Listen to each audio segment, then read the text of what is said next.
5 दोस्त, स्कूल के जमाने से खुद को शार्क ग्रुप कहने वाले। सोबती, हिमांशु, अंकुर, ऋषि और कोहली बाइक पे सुंदरबन घूमने निकले। कहते हैं कि दोस्त साथ हो तो रास्ते कितने लंबे हैं पता नहीं चलता।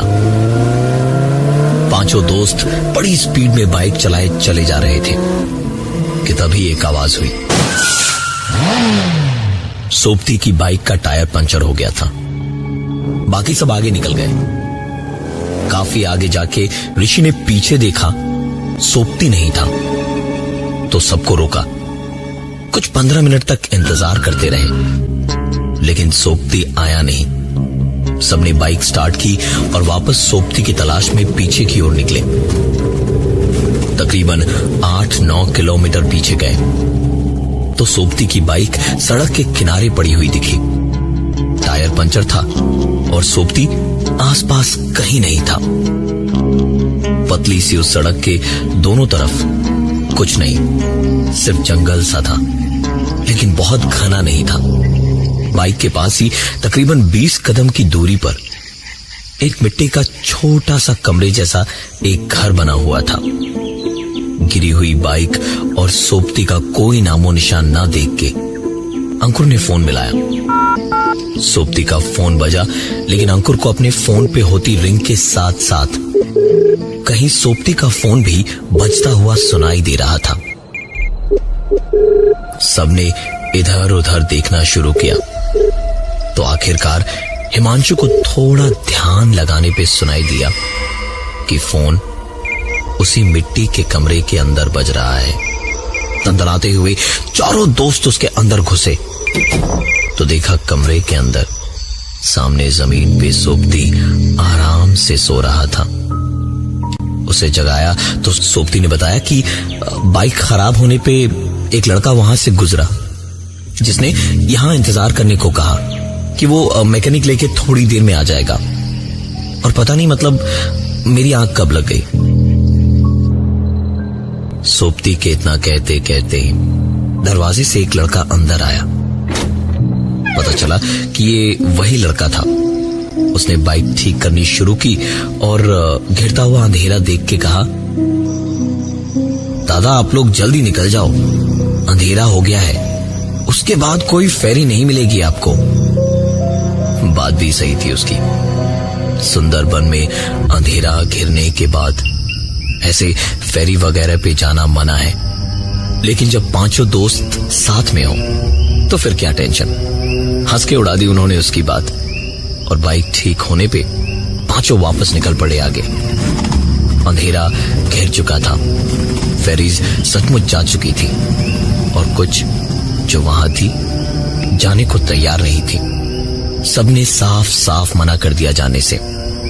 5 ने सोचा कि वहीं कैंप किया जाए रात को कि तभी एक आवाज आई, ये सुंदरबन है बाबू लोग, यहाँ सब मिलेगा। चलो मैं छोड़ देता हूँ, बिल्कुल सही जगह लेके पहुंचूंगा। आप वही है ना, वही पिछली बार जो आए थे, हिमांशु, कोहली, ऐसा ही कुछ नाम था ना आपका। नजर घुमा के देखा तो पेड़ के नीचे एक आदमी बैठा बोल रहा था। बीड़ी का धुआं छटा तो उसका चेहरा दिखा, गाल धसे हुए, आंखें भी धसी हुई और चेहरे पर मुस्कुराहट। उसने पैसे थोड़े ज्यादा मांगे और बताया कि दूसरे रास्ते से ले जाएगा। उन्होंने उसके साथ उस जगह से निकल जाना ही बेहतर समझा। बोट पे नीचे बाइक रख के 5 बोट के ऊपर चढ़ गए। अंकुर बाइक के सामने बैठा हुआ था। कुछ देर में बोट वाले का हेल्पर वहां आया और अंकुर को देख के पूछा, आप यहां क्या कर रहे हैं? अंकुर कुछ बोलने को उठा और उस तरफ पलटा तो देखा वहां कोई नहीं था। अंकुर से उस आदमी ने फिर पूछा, आप यहां क्या कर रहे हैं? इस बार आवाज उसके ठीक पीछे से आ रही थी।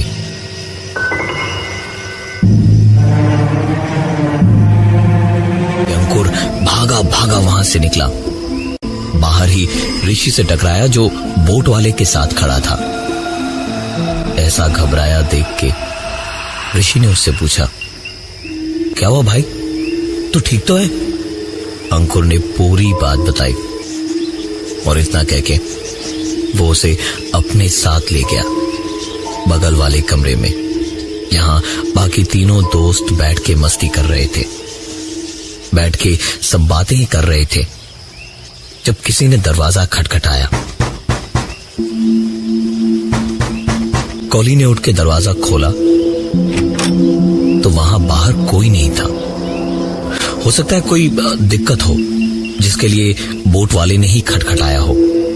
ये सोच के सीढ़ियां चढ़ के ऊपर गया। ऊपर पहुंच के कॉली ने देखा कि बोट पे कोई नहीं था और तभी बोट के इंजन की आवाज की तरफ ध्यान गया। इंजन के साथ बोट भी बंद हो चुकी थी। कॉली तुरंत अपने दोस्तों के पास दौड़ा दौड़ा आया और कहा, पूरी बोट में हमारे अलावा और कोई नहीं है। कॉली का ये बोलना खत्म हुआ ही था कि तभी एक आवाज आई।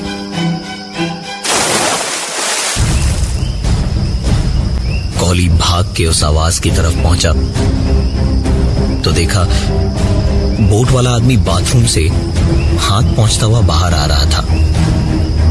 कॉली ने उससे पूछा, तुम्हारा पार्टनर कहां गया जो अभी नीचे ही था थोड़ी देर पहले? उस आदमी ने हंसते हुए कहा, पार्टनर? साहब मेरा कोई पार्टनर नहीं है, मैं अकेला ही हूं। ये बोट मेरी है। अब आप लोग आराम से बैठिए, मैं देख के आता हूं क्या गड़बड़ है। कॉली वापस कमरे के अंदर गया और दरवाजे को बंद करके सारे दोस्त मस्ती मजाक कर ही रहे थे कि तभी दरवाजे पर नॉक हुई। दरवाजा खोल के देखा तो वही पार्टनर या हेल्पर जिसके वजूद को अभी कुछ देर पहले उस आदमी ने नकार दिया था, सामने खड़ा मुस्कुरा रहा था और उसने कहा, मशीन में फॉल्ट है, ठीक होने में थोड़ा वक्त लगेगा। पांचों एक साथ बोले कि तुम्हारा मालिक कहां है? उस आदमी ने हंसते हुए कहा, अरे साहिब क्यों गरीब का मजाक उड़ा रहे हैं? बड़ी मुश्किल से पाई इकट्ठा करके बोट खरीदी है। ज्यादा पैसे होते तो इस बोट पे मैं अकेला क्यों होता, और भी लोग होते ना। उसकी बातें सुन के सबको बेहद गुस्सा आया। उन्होंने उसको पकड़ा और खींच के ऊपर ले गए। जाके देखा कहीं पर कोई नहीं है, सिर्फ यही 6 लोग हैं और इस बोट पर कोई नहीं है। सब कुछ देखने के बाद उस आदमी ने कहा, आप सबने बहुत पी ली है, आराम कीजिए, मैं बोट संभालता हूँ।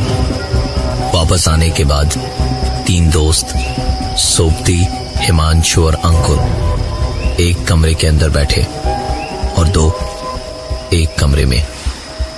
जहां ऋषि और कोहली बैठे थे वहां अचानक ही खिड़की पर एक आवाज हुई। ध्यान से सुना तो ऐसा लगा जैसे कोई पानी में हाथ पैर मारता हुआ खिड़की पे खटखटा रहा हो। ऋषि खिड़की को खोलने ही जा रहा था